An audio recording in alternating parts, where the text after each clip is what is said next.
So by any chance are you all challenging Western medicines or? ഒരിക്കലും ഇല്ലല്ലോ.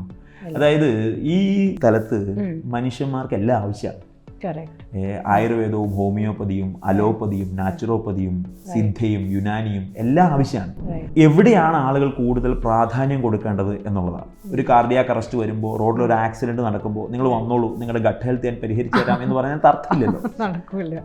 പക്ഷേ അവർക്ക് ഒരു പ്രീ ഡയബറ്റിക് സ്റ്റേജിലാണ്, ഫാറ്റി ലിവർ ഗ്രേഡ് 1-ലാണ്, മെനിസ്ട്രേഷൻ ഇഷ്യൂ സ്റ്റാർട്ട് ചെയ്തതേ ഉള്ളൂ. അവരൊരിക്കലും കെമിക്കൽ മെഡിസിൻ സ്റ്റാർട്ട് ചെയ്ത് തുടങ്ങേണ്ട ആവശ്യമില്ല. അവരുടെ ലൈഫ് സ്റ്റൈൽ മോഡിഫിക്കേഷനിലൂടെ 100% നമുക്ക് അവരെ കറക്റ്റ് ചെയ്യാൻ പറ്റും. സോ അവരുടെ കണ്ടീഷൻ ഡിപ്പെൻഡ് ചെയ്താണ് നിങ്ങൾ ഏത് സിസ്റ്റത്തിലേക്ക് പോകണം എന്നുള്ളത് തീരുമാനിക്കേണ്ടത്.